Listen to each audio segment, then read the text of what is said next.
السلام علیکم ورحمۃ اللہ وبرکاتہ۔ دوستو، آج ہم سائیکوسس کے بارے میں پڑھیں گے۔ یہ تیسرا میازم ہے۔ سزاق کی عام طور پر ایک ہی قسم سمجھی جاتی ہے، اور حقیقت یہ ہے کہ اس کی 3 اقسام ہیں۔ ایک قسم وہ ہے جس میں مرض گرم اشیاء کے کھانے سے اور کسی عورت کو حیض ہوا ہو اس کے ساتھ مباشرت کرنے سے اور گرم جگہوں پر زیادہ دیر رہنے سے اس کے اندر سزاق والی علامتیں پیدا ہو جاتی ہیں۔ دوسری قسم وہ ہے اگر کسی عورت کو سزاق ہوا ہو تو اس سے مرد مباشرت کرے تو مرد کو پیدا ہوگا۔ اگر مرد جو ہے اس کو سزاق ہے، عورت کو نہیں ہے، تو عورت کو پیدا ہو جائے گا۔ اور یہ دونوں قسم کے سزاق ایکیوٹ حاد ہوتے ہیں۔ اگرچہ دونوں میں پیشاب میں جلن، سوزش، پی وغیرہ ہوتی ہے، مگر کچھ ہفتوں یا مہینوں کے بعد خود ہی صاف ہو جاتے ہیں۔ تیسری قسم کا سزاق شروع سے آخر تک کرونک مزمن ہوتا ہے۔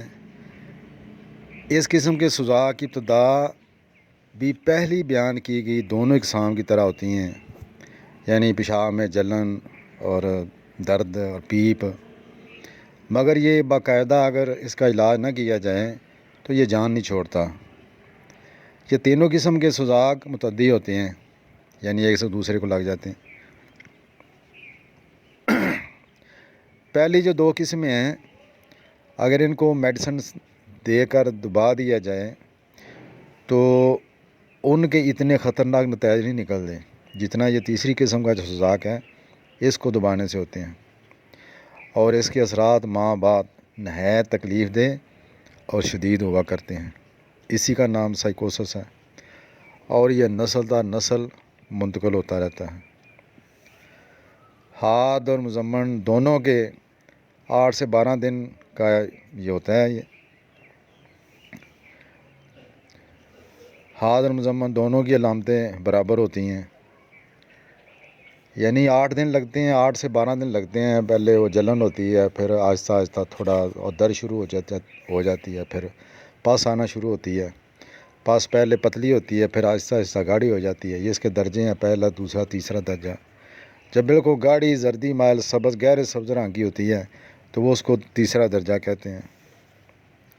شروع میں جب پیپ آ رہی ہوتی ہے تو حاد اور مزمن دونوں میں فرق کرنا مشکل ہوتا ہے، لیکن جب بیماری کئی ہفتوں کے بعد بھی نہیں رکتی تو یہی وقت ہے اینٹی سائیکوٹک میڈیسن دینے کا۔ وقتی میڈیسن سے دبایا گیا سزاق اس وقت سار اٹھاتا ہے جب متاثرہ مرد یعنی کسی مرد کو ہو اور وہ شادی کرتا ہے تو اس کی عورت اپنے خاوند کے ذریعے سے سزاق کا شکار ہو جاتی ہے، حالانکہ اس کو پہلے نہیں ہوتا۔ چند دن کے بعد ہی ان کی بیویوں کی صحت بگڑنا شروع ہو جاتی ہے، یعنی اس کی بیوی کی صحت تو پہلے ٹھیک تھی، لیکن اس کو چونکہ مرد کو سزاق تھا تو اس کے ذریعے سے بیوی کو لگ گیا۔ اب اس کی صحت گرنا شروع ہو گئی، رحم، خصیات اور رحم میں تکلیفیں شروع ہو جاتی ہیں۔ اب ایک ماہر تجربہ کا ڈاکٹر ہی ایسی عورت کا علاج کر سکتا ہے۔ اگر ہسٹری کے اندر خامد کو بھی شامل تفتیش کیا جائے، اس سے بھی پوچھا ہے بھئی آپ کو مسئلہ تو نہیں تھا کہ آپ کی وجہ سے اس کو بیچاری کو یہ مسئلہ بن گیا۔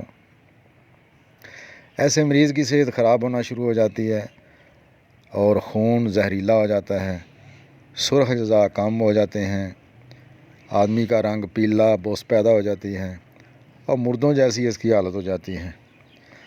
اگر اس سزاق کا اثر خون کی بجائے بلغمی جھلیوں میں اس کا اثر شروع ہو جائے تو نزلہ شروع ہو جاتا ہے، شدید نزلہ ہوتا ہے، اور عام معمولی میڈیسن سے یہ ٹھیک بھی نہیں ہوتا۔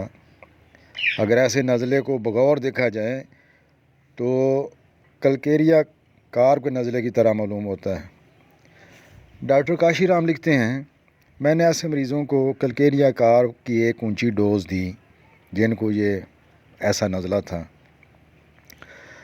اچھا، اونچی ڈوز دینے سے نزلہ تو ان کا ٹھیک ہو گیا، مگر سزاق جو میڈیسن سے دبا دیا گیا تھا پہلے، وہ دوبارہ جاری ہو گیا۔ چونکہ کلکیریا کار ایک بہترین اینٹی سائیکوٹک میڈیسن ہے، اسی سے نزلہ بھی جاتا رہا اور بعد میں سوزاک بھی ٹھیک ہو گیا۔ اگر مریض کمزور ہو، اثر بلغمی جھلیوں کی بجائے گردوں اور پھیپھڑوں میں ہوا کرتا ہے، یہ مریض کو شدید بائی کے درد شروع ہو جاتے ہیں، یہی وقت ہے اینٹی سیفلیٹک میڈیسن دی جائے۔ یہ بات یاد رکھیں قابل ہے کہ سورا تمام نظام جسم پر اثر کرتا ہے۔ سفلس کا اثر ہمیشہ نرم ریشے اور ہڈیوں میں ہوتا ہے، جبکہ سائیکوسس تمام جسمانی نظام میں گڑبڑ پیدا کر دیتا ہے۔ اچھا، بعض اوقات سائیکوسس کے اثر سے خصیے متورہ ہو جاتے ہیں، بواسیری مسئلے پیدا ہو جاتے ہیں، اور بائی کے دردوں کی وجہ سے مریض کروٹیں بلتا رہتا ہے۔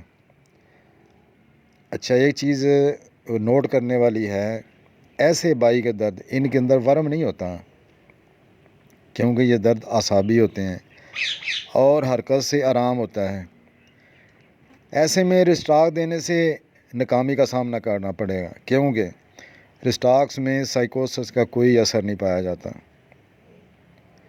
سوزاک والے افراد کی اکثر بیویاں اسی وجہ سے بانجھ ہو جاتی ہیں کہ مردوں کے ذریعے ان کو سوزاک ہو جاتا ہے اور ان کے مسائل شروع ہو جاتے ہیں، اور اگر بچے پیدا بھی ہوں تو وہ کمزور سوکھے کے مریض بچے ہوتے ہیں۔ اس کے علاوہ بار بار پیشاب آنا، مقدار میں زیادہ آنا، پیشاب کے راستے پیلا، سفید یا سبز مواد کا آنا، خصیوں میں درد اور سوجن کا ہونا، مقد میں خارش اور درد کا ہونا، عورتوں میں وجائنا کے راستے سفید کریم جیسا یا سبز رنگ کا مواد کا اخراج ہونا، حیض کا کم ہونا یا زیادہ ہونا اور درد کے ساتھ، اور دوران مباشرت عورت کو بہت زیادہ یعنی اس کا جو جنسی عمل ہے وہ بڑا تکلیف دہ ہوتا ہے، اور پیٹ کا جو نچلا حصہ ہے ادھر عورت کو ہمیشہ درد رہتی ہے۔ عورت کا جو تولیدی نظام ہے وہ بگڑ جاتا ہے اور اس کی جو ٹیوبز ہیں وہ بند ہو جاتی ہیں۔ یہ بات یاد رکھیں، پیدائشی امراض اور نقائص، یعنی ایسے بچے جو پیدائشی ایک مرض لے کر آتے ہیں یا کوئی نقص والے ہوتے ہیں، 80% ان کے والدین وہ سائیکوسس کے شکار ہوتے ہیں، اور 20% جو ہے ان کے والدین وہ ٹیوبر کا شکار ہوتے ہیں۔ یہ بات یاد رکھیں، سورا کے اثر سے خارش، مگر سائیکوسس کے اثر سے مختلف اعضاء پر گوبھی کی طرح مسے بڑھنا شروع ہو جاتے ہیں۔ 4 بہترین اینٹی سائیکوسس میڈیسن میڈورینم، توجا، کلکیریا کارپ اور نیٹرم سلف ہیں۔ اس کے علاوہ بھی کئی علامتیں ہیں جن سے پتہ چلتا ہے تینوں میازم کے اندر فرق کرنے، تو انشاءاللہ آگے پڑھتے رہیں گے اور ساتھ ساتھ جو ہے اس پہ بھی ڈسکس کرتے رہیں گے۔ امید ہے آپ کو آج کا لیکچر پسند آیا ہوگا۔ پھر ملیں گے۔ السلام علیکم ورحمۃ اللہ وبرکاتہ۔